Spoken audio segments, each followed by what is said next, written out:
material guardado para poder compartirlo por otras redes también, por YouTube o por algún otro lugar, para los hermanos que no se pueden conectar a esta hora. Quería comentarles que yo sé muy bien qué es esto de compartir un culto virtual, lo he vivido, lo hemos compartido, ustedes saben lo que es.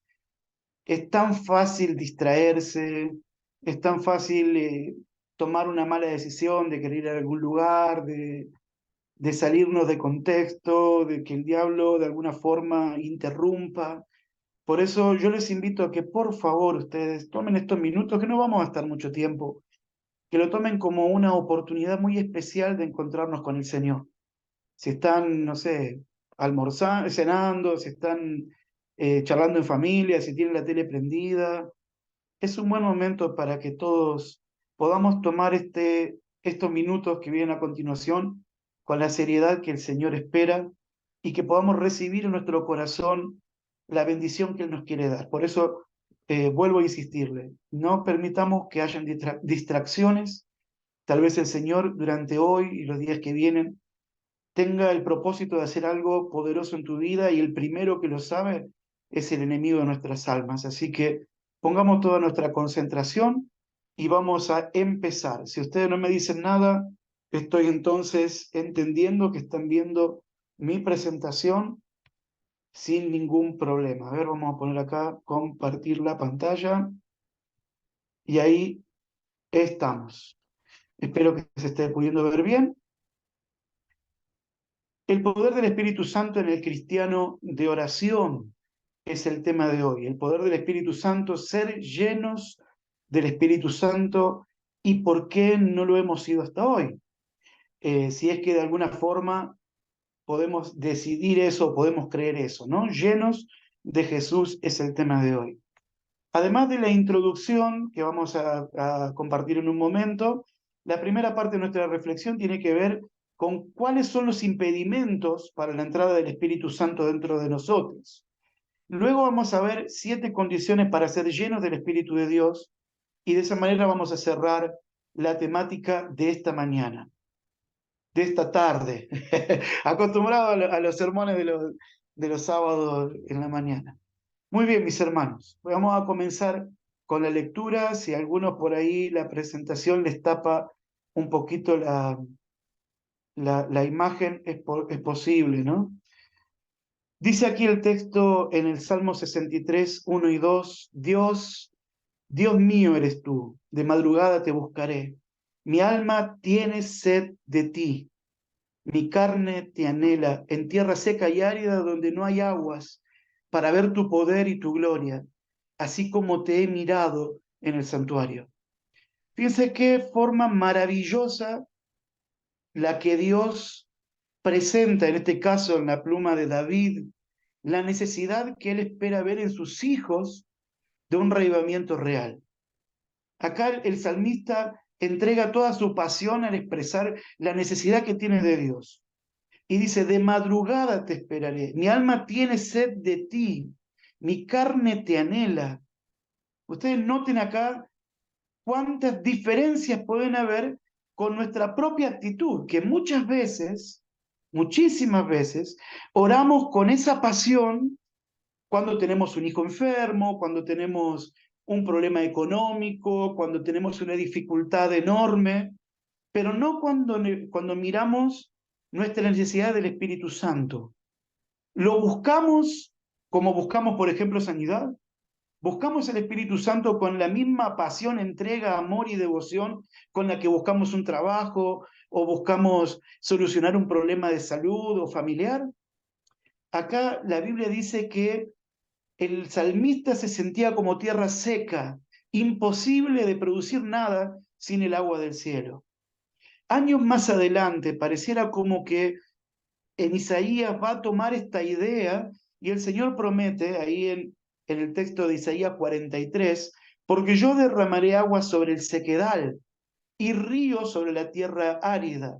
Mi espíritu derramaré sobre tu generación y mi bendición sobre tus renuevos, y brotarán entre hierba como sauces junto a las riberas de las aguas. Este dirá, yo soy de Jehová, y el otro se llamará del nombre de Jacob, y otro escribirá con su mano a Jehová, y se apellidará con el nombre de Israel.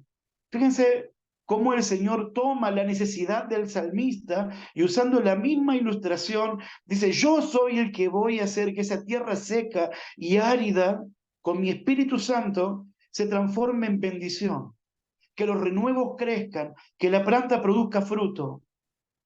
Sin esa respuesta de Dios, nosotros como adventistas en estos tiempos finales somos solamente tierra seca, y si el Señor espera frutos de nosotros, no habrá de encontrar nada, solamente sequedad y aridez. Por lo que entonces estamos planteando algo importante. Como iglesia, hace años que venimos buscando un reavivamiento. Ya hace cerca de 15 años que celebramos y oramos durante 10 días en el verano, cuando estamos por empezar las actividades eclesiásticas, los 10 días de oración por el Espíritu Santo. Y hemos hecho las 40 madrugadas, estamos haciendo el reavivados por su palabra, estamos clamando por el Espíritu Santo. La iglesia ha sacado muchos libros, un folleto de escuela sabática sobre la necesidad del Espíritu Santo en nuestras vidas. Pero si somos sinceros, no ha surgido un reavivamiento como el que está prometido en Isaías 43 o tantos otros textos de la palabra. La pregunta es, ¿en dónde estamos fallando? ¿Qué es lo que está saliendo mal? ¿Qué impide la entrada del Espíritu Santo? Yo creo que podemos encontrar al menos 5 cosas que impiden la entrada del Espíritu Santo. Fíjense lo que dice la sierva de Dios, Elena de White, en Hechos de los Apóstoles, la página 41. Ella, miren qué clara que es. No es por causa de alguna restricción de parte de Dios, por lo que las riquezas de su gracia no fluyen a los hombres sobre la tierra. Si la promesa no se cumple como debiera, se debe a que no es apreciada debidamente. Si todos lo quisieran, todos serían llenados del Espíritu Santo. Y hermano, yo le creo a esta frase que acabamos de leer, a este párrafo, yo lo creo. Y si lo creemos y si le ponemos la firma, entonces si no ha habido un reavivamiento es porque nuestros pedidos han sido de boca para afuera. Porque si hubieran sido sinceros, si hubieran sido reales, si hubiera sido nuestra máxima necesidad, la promesa es que todos hubiéramos sido ya llenados por el Espíritu Santo. Ahora, si desde el cielo las aguas prometidas del Espíritu aún no han inundado y llenado de frutos nuestra iglesia, probablemente tenga que ver con que nuestras prioridades aún no están en orden. Vamos a repasar estos 4 impedimentos que han provocado que esta promesa no se cumpla del todo. Primero, intereses secundarios. En Joya de los Testimonios, Testimonio 3, página 211, leemos, la promesa del Espíritu es algo en lo cual se piensa poco, y el resultado es tan solo lo que podría esperarse: sequía, tinieblas, decadencia y muerte espirituales.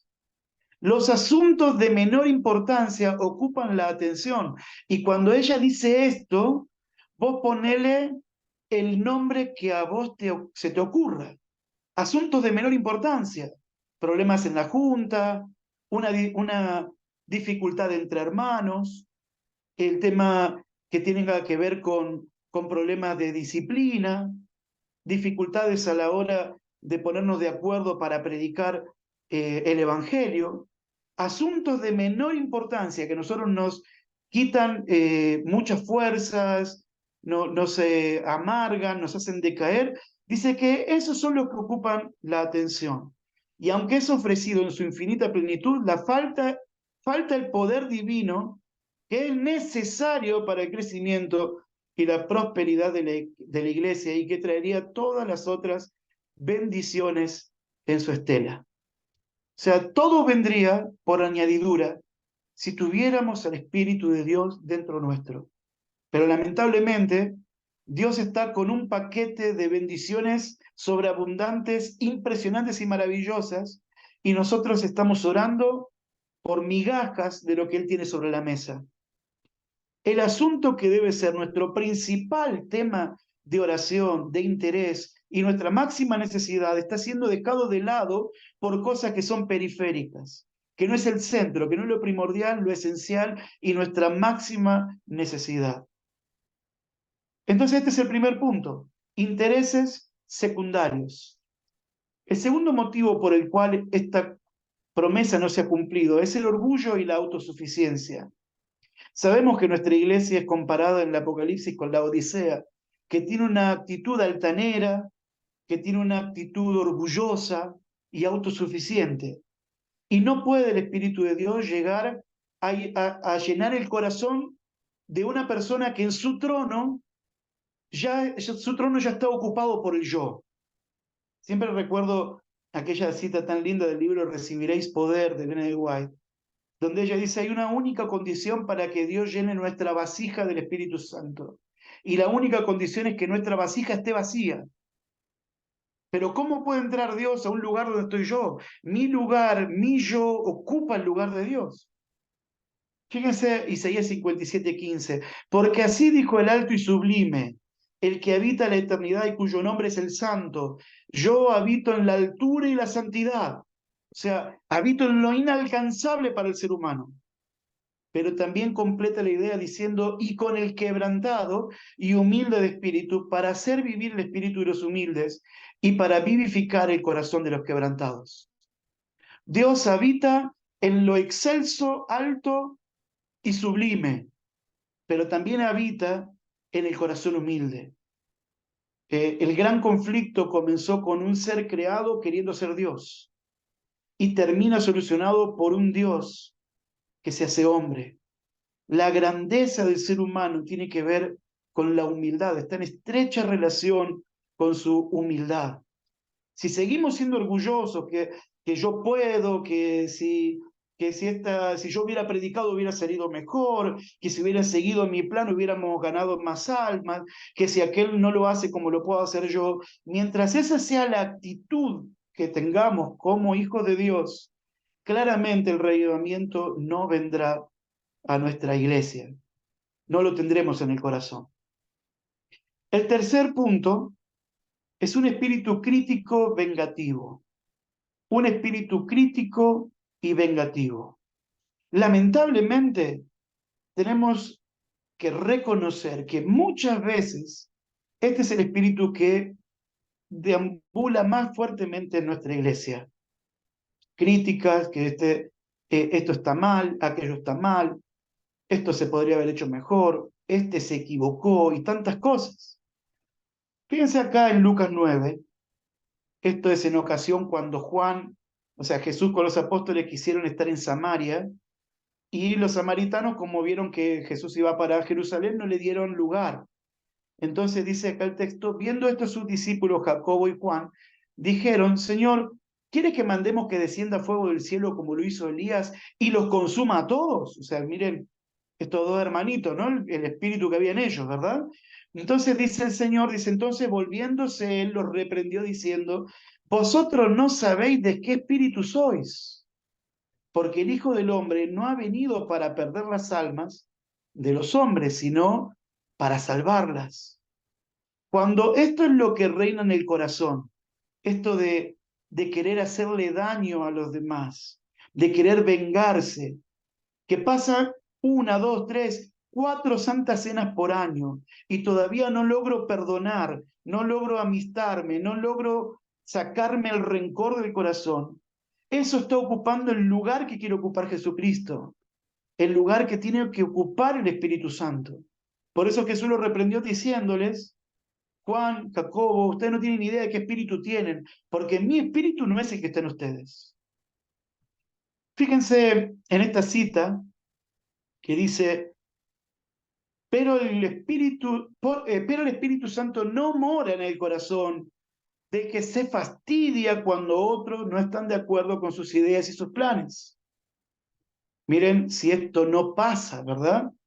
Si cuando se rechaza o se cuestiona una idea que uno presentó, no se siente el orgullo herido. De los labios de tal persona proceden severas observaciones que hacen que el espíritu se retire afligido y desarrollan rasgos con características satánicas antes que divinas. O sea que esto que produjo el enemigo, un espíritu crítico, se autoalimenta al punto de convertirte en un fariseo. Los fariseos estaban llenos del Espíritu supuestamente, cumplían con todos los mandamientos y en la Pascua estaban haciendo todo de forma perfecta y al mismo tiempo estaban pagando testigos falsos para matar a Cristo. Esto es lo que pasa cuando en el corazón albergamos sentimientos de odio, de rencor, de bronca, de venganza. El último punto es el entretenimiento mundanal. Creo que esto es interesante, pero muchos se han apartado del plan de Dios, dice Elena de White en este libro, para seguir invenciones humanas con detrimento de la vida espiritual. Las diversiones están haciendo más para contrarrestar la obra del Espíritu Santo que cualquier otra cosa, y el Señor es agraviado. Cuando Elena de White escribió esta cita, las diversiones eran el teatro, el ajedrez y alguna otra cosa más. Las danzas, la música folclórica que se podía tener. Hoy, ¿cuántas diversiones más nos ha puesto el enemigo? ¿Cuánto entretenimiento nos ha colocado el enemigo como para que desviemos nuestra vista de lo que realmente es importante?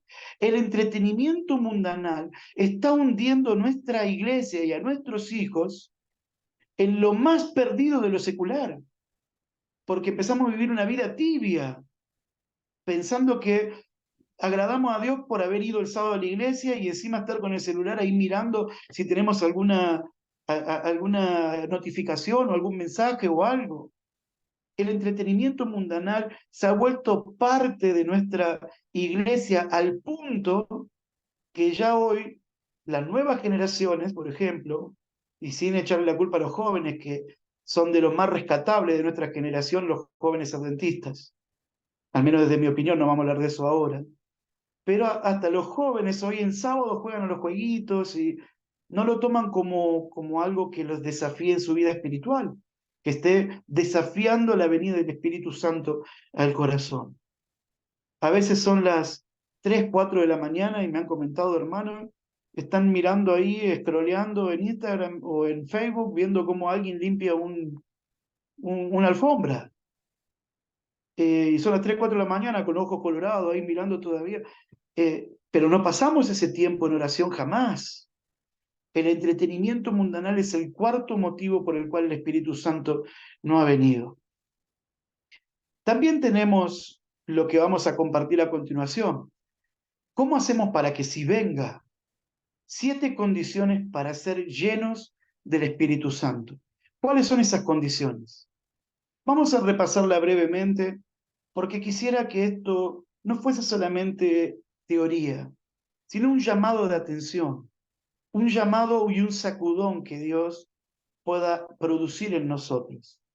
Lo primero es arrepentimiento, pero un arrepentimiento que sea un sentimiento genuino y movilizador, no un arrepentimiento de boca para afuera, el arrepentimiento que te transforma, que te hace cambiar.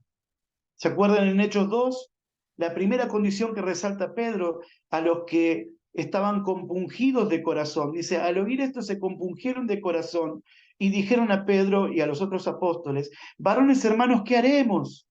Pedro les dijo, arrepentíos y bautícese cada uno de vosotros en el nombre de Jesucristo para el perdón de vuestros pecados y recibiréis el don del Espíritu Santo.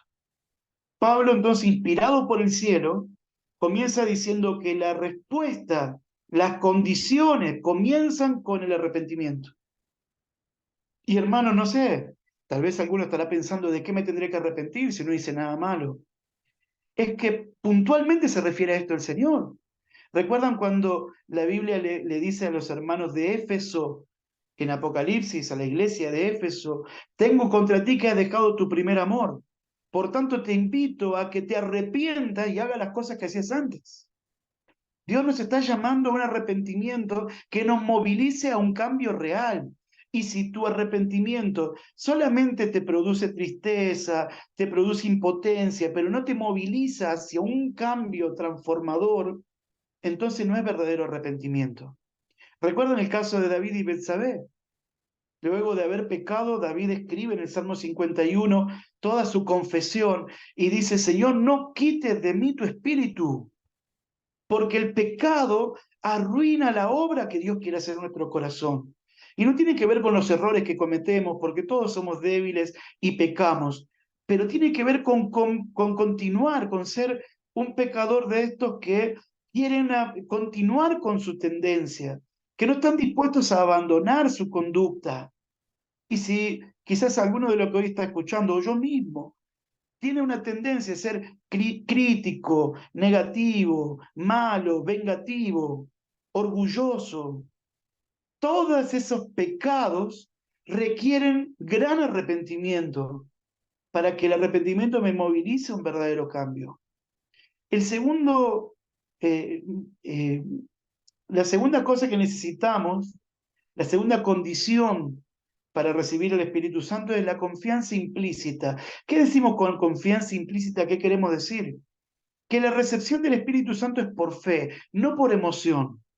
Confianza real, confianza o fe racional, no una fe emotiva. Y esto lo comento de forma muy puntual, porque muchas veces confundimos la emoción con la recepción del Espíritu Santo. Miren cómo dice Gálatas 3:2 y el 14. Esto solo quiero saber de vosotros. ¿Recibisteis el Espíritu Santo por las obras de la ley o por el oír con fe? Y el 14 rellena, a fin de que por la fe recibiésemos la promesa del Espíritu. El resultado de recibir el Espíritu en el corazón es todo lo que nosotros malinterpretamos a veces. Creemos que por estar contentos recibimos el Espíritu Santo y es al revés, que por estar unidos recibiremos el Espíritu Santo y es al revés. Llegamos a estar unidos solo por obra de Él, llegamos a estar en paz solo por obra del Espíritu Santo. No debemos malinterpretar el fruto del Espíritu Santo como el motivo por el cual lo tengo. Debo creer que, debo creer que recibir el Espíritu es por convicción, no se siente. No se evidencia de una manera que tenga que ver con decir, bueno, yo tengo al Espíritu Santo porque me siento bien. La sierva de Dios lo dice de esta forma. El sentimiento de por sí no es fe. A nosotros nos toca ejercitar la fe, pero el sentimiento gozoso y sus beneficios han de sernos dados por Dios. La fe verdadera demanda la bendición prometida y se aferra a ella antes de saberla realizada y de sentirla. Esto es fe sincera y pura, creer que recibiremos la bendición aún antes de recibirla en realidad. Cuando la bendición prometida se siente y se disfruta, la fe queda anonadada. Pero muchos suponen que tienen gran fe cuando participan del Espíritu Santo en forma destacada y que no pueden tener fe a menos que sientan el poder del Espíritu. Es como que dicen, yo tengo el Espíritu porque me siento lleno del Espíritu, pero no ese es el motivo por el cual están llenos. El Espíritu Santo va a llenar a las personas que tienen una fe clara en Dios, no aquellos que se sienten emocionados porque fueron a un culto en donde cantaron alabanzas que le tocaron el corazón y hubo un mensaje, un sermón con una historia que los hizo llorar. Dice la sierva de Dios cerrando, los tales confunden la fe con la bendición que nos llega por medio de la fe. Precisamente el tiempo más apropiado para ejercer fe es cuando nos sentimos privados del Espíritu. O sea, es fácil ir rápido cuando vamos cuesta abajo, pero cuando la vida nos pone cuesta arriba, ahí se ve la verdadera fe. Y no podemos decir que tengo mucha fe y tengo el Espíritu Santo porque me siento contento, porque quizás mañana no me sienta así. Y entonces la fe verdadera se va a ver cuando no me sienta así. Es fácil ir a la iglesia cuando tengo ganas de ir. Es fácil orar cuando tengo un hijo enfermo. Es fácil orar cuando tenés un problema terrible que está por explotarte en la cara. Ahí todos oramos, ahí todos somos fieles. Pero ¿cómo está tu vida espiritual cuando no tenés esa gran necesidad? Porque es ahí donde se ve la verdadera fe. El tercer punto es la obediencia. sería la tercera condición para recibir el Espíritu Santo. Puesto que esto está relacionado con lo anterior, la fe y la obediencia van juntas. En Hechos 5:32 dice la Biblia, y nosotros somos testigos suyos de estas cosas, y también el Espíritu Santo, el cual ha dado Dios a los que le obedecen. Es interesante ver cuántas iglesias hoy se levantan como si fueran los apoderados del Espíritu Santo, pero no tienen interés en obedecer lo que el Espíritu Santo nos enseñó en su palabra. Fíjense cómo lo expresó Jesucristo: el que me ama, mi palabra guardará, y mi Padre le amará, y vendremos a él, no dice vendremos con él, vendremos a él y haremos morada con él, o sea, él estará dentro nuestro, y el que no me ama, no guarda mis palabras. Y las palabras que habéis oído no es mía, sino del Padre que me envió. O sea, Jesucristo lo firma con la firma del Padre. Esto que les estoy diciendo no se me ocurrió, dice el Señor. Si ustedes me aman, guarden mi palabra. Y si guardan mi palabra, mi Padre la amará y vendremos, el Espíritu Santo es el que hace esa obra, y habitaremos dentro de usted. En Primera de Juan, el mismo autor, pero mucho más adelante, dice, y el que guarda sus mandamientos permanece en Dios, y Dios en él. Y en esto sabemos que Él permanece en nosotros por el Espíritu que nos ha dado. Es maravilloso cómo su palabra, esta palabra divina, es tan elocuente a la hora de mostrarnos cómo alcanzar ser llenos del Espíritu de Dios. Sin una actitud de obediencia, cuando creemos que nuestros principios personales, lo que hemos aprendido en casa, lo que se dice en la iglesia, lo que cuenta alguien, es más importante que lo que Dios nos enseña, es más importante que lo que la palabra nos dice, estamos dejando de tener verdadera fe, porque la fe y la obediencia van juntas. El cuarto, la cuarta condición, deseos de compartir. Recuerden esta historia, esta parábola que vamos a ver a continuación. El Espíritu de Dios se confiere para bendecir a otros, no para bendecirte a vos. Miren, la conocemos en la historia, pero la leemos. Les dijo también, ¿quién de vosotros que tenga un amigo va a él a medianoche y le dice, amigo, préstame 3 panes, porque un amigo mío ha venido a mí de viaje y no tengo qué ponerle delante? Y aquel respondiendo de adentro le dice, no me molestes, la puerta ya está cerrada y mis niños están conmigo en la cama. No puedo levantarme y dártelo. Os digo que aunque no se levante a dárselo por ser su amigo, sin embargo por su importunidad se levantará y le dará. Y yo digo, pedid y se os dará, buscad y hallaréis, ustedes conocen, ¿no? ¿Cuánto más, termina el Señor diciendo en esta parábola, cuánto más vuestro Padre Celestial dará el Espíritu Santo a los que se lo pidan? Pero noten que ese versículo final, cuánto más vuestro Padre Celestial le dará el Espíritu Santo a los que se lo pidan, está directamente relacionado a la historia que acabamos de leer. En la parábola, el amigo, el muchacho va a pedir pan, no porque él tenga hambre. El motivo por el cual él pide pan es porque su amigo no tenía nada para comer, porque su amigo tenía hambre. Y él siente compasión por su amigo. Corre hacia aquel otro que tiene para proveerle y le dice, te pido pan, no es para mí. Si fuera para mí no vendría.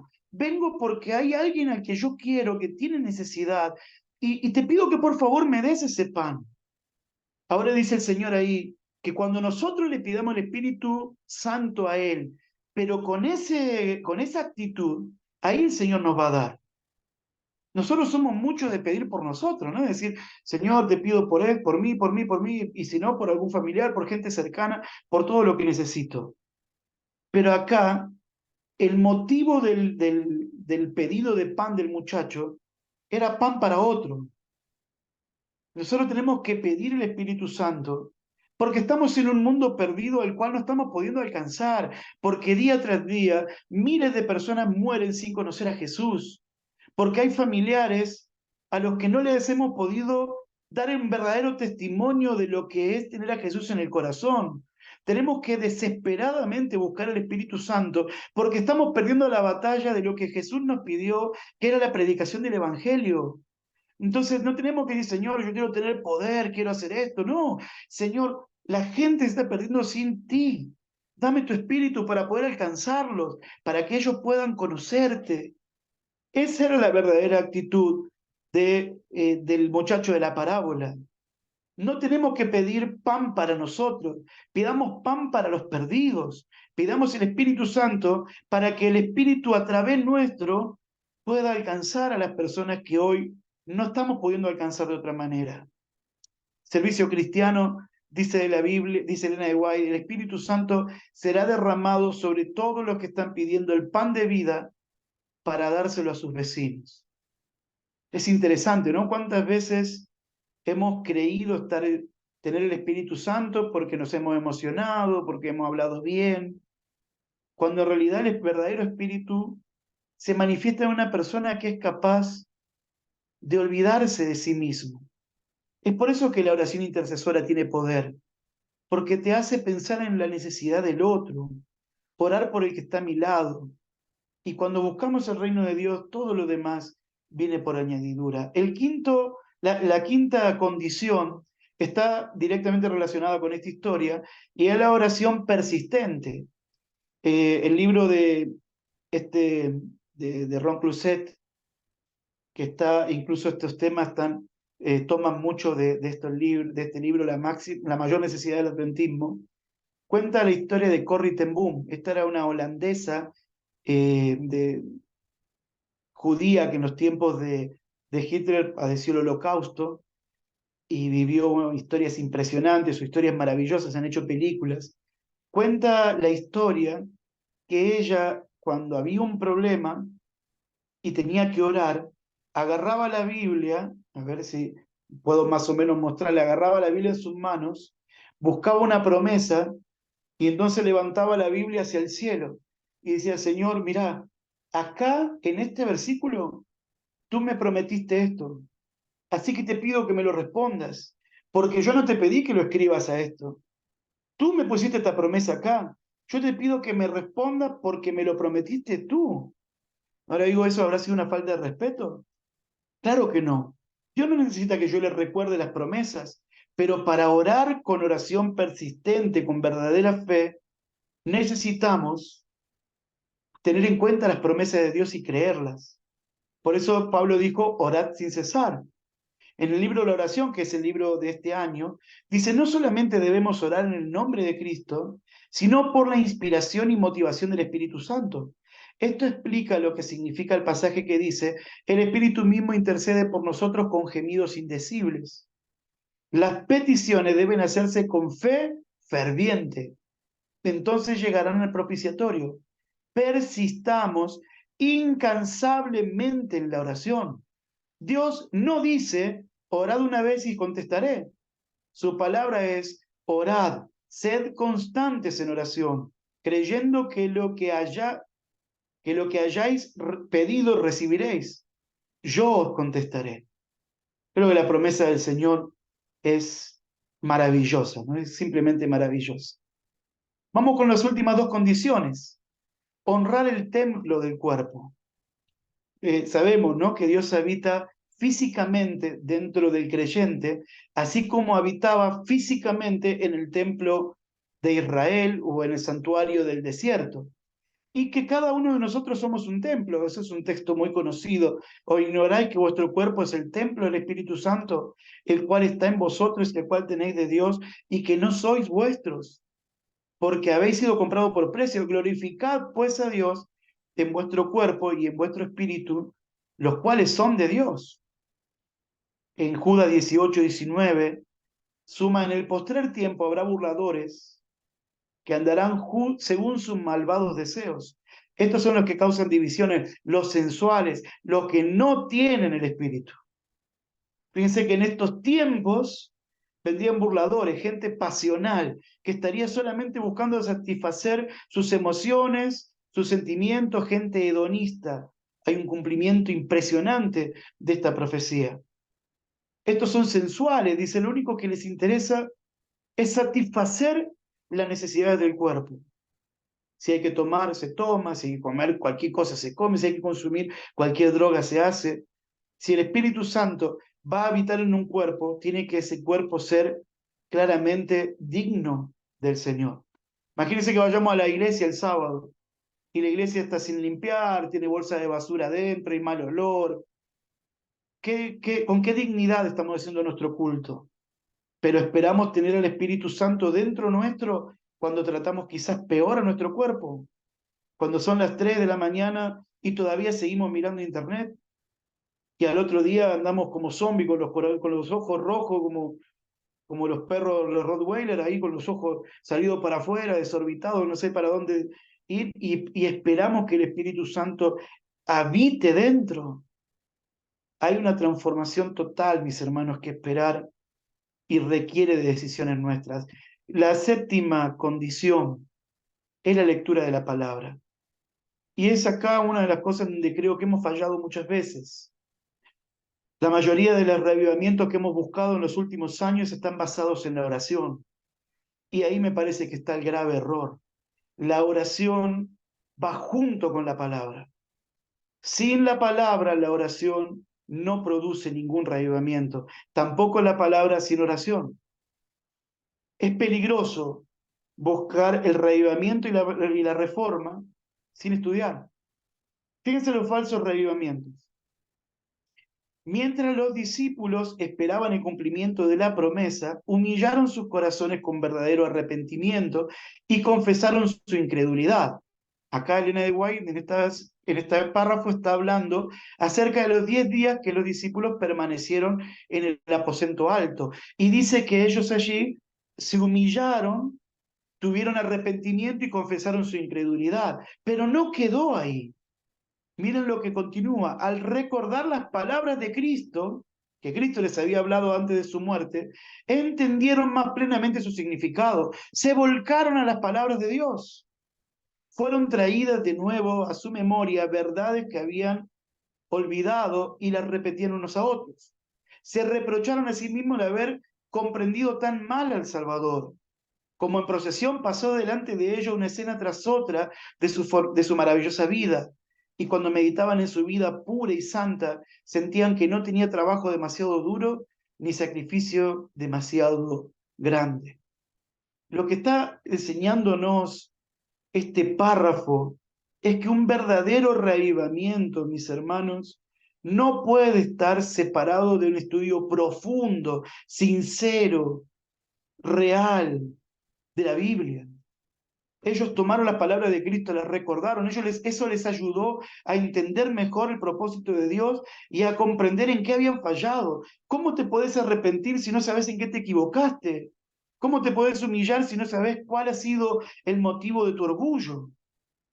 ¿Y cuántas veces los falsos reavivamientos se han basado emocionalmente en momentos de oración? Pasar 3 días de oración, 4 días de oración, orando, y qué bien que estoy, y otra vez el Espíritu Santo está en mí, porque hemos orado, nos hemos cargado emocionalmente, hemos llorado, y malinterpretamos ese fruto de ese encuentro, de esos días, lo relacionamos con un verdadero reavivamiento, y nada podría estar más lejos.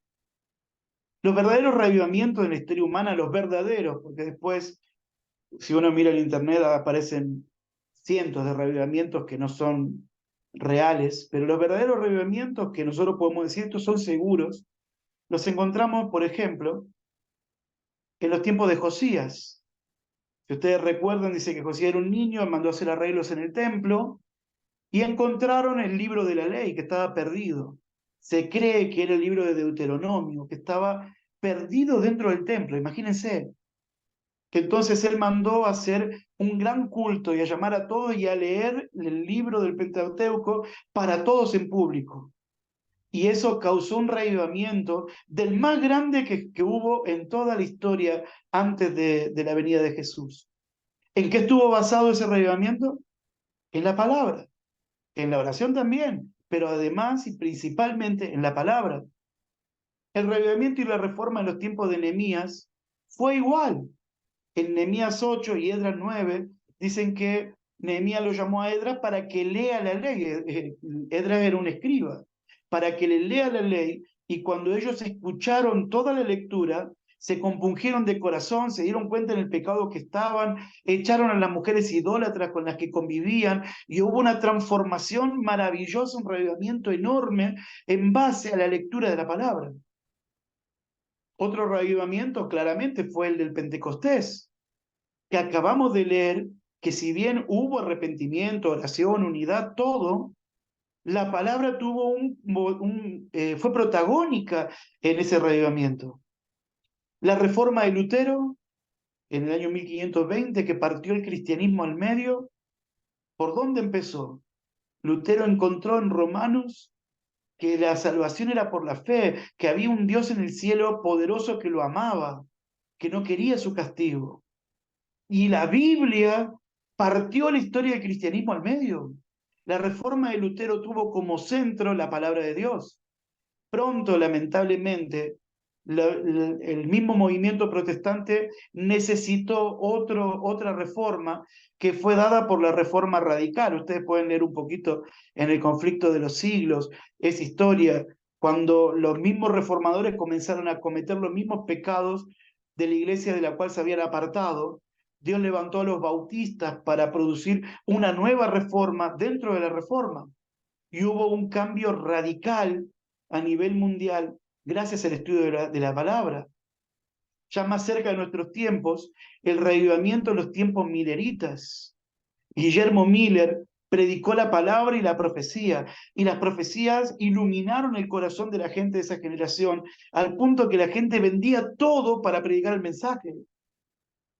Ahora les pregunto, mis hermanos, en 1888 la iglesia también tuvo su propia reforma, diríamos, basado otra vez en la Biblia. Mirando esto que estamos viendo, ¿cómo podemos buscar un reavivamiento sin la lectura de la palabra? Nos falta leer más la Biblia, hermanos. Nos falta juntarnos a estudiar, no a escuchar sermones, a estudiar, a ir a la fuente, a la palabra. Necesitamos ir con tiempo, no apurados. A veces cuando predico 50 minutos y un hermano pastor, 50 minutos es mucho. La mente soporta 25 minutos, según los psicólogos, ustedes saben toda la historia. Ahora, ¿cuánto tiempo dura la película El Titanic? ¿Cuánto tiempo dura la película Ben-Hur, Avatar? Pero ahí sí estamos contentos, ¿no? 3, 4 horas mirando, felices, con los ojos abiertos, disfrutando y riendo. ¿Dónde estamos poniendo nuestro corazón? ¿No será que está ahí el motivo por el cual no estamos terminando nunca de arrancar en lo que el Señor nos ha propuesto? Voy terminando. El Señor os llama a ejercer una influencia elevadora. Recibid en el corazón las verdades de la palabra de Dios. Únicamente así podréis tener la mente de Dios, colocados bajo la influencia moderadora de su Espíritu. Entonces tendréis un poder mucho mayor para el bien. La Biblia fue escrita por personas inspiradas por el Espíritu Santo. Hay poder del Espíritu en esa palabra. Vamos a terminar la lección de hoy. Hace algún tiempo me contaron de la historia de la niña de las manzanas. Esta era una nena ciega que normalmente vendía manzanas en un aeropuerto muy grande en un país pobre. Y a la mañana alguien que la llevaba, la dejaba en un lugar, ponía una mesita y colocaba las manzanas apiladas como en una pirámide, bien grande. La gente viene y le compraba de a una manzana. Pero bueno, ustedes saben cómo son los movimientos en los aeropuertos, hay gente que llega a último momento, y un grupo de empresarios pasaban desesperados que perdían su vuelo y pasan corriendo. Uno de ellos toca sin querer la mesa de la nena y todas las manzanas se desparraman. Así que mientras seguían corriendo, uno miró para atrás y vio que la nena estaba en el suelo, así tirada en el suelo, tanteando para encontrar las manzanas, llorando. Así que se conmovió y le dijo a los demás muchachos: díganle a mi esposa que voy en el siguiente vuelo, yo me quedo a ayudar a la nena. Se volvió, entonces cuenta la anécdota, que él recogió las manzanas que se habían caído, muchas manzanas se habían dañado, él se las pagó.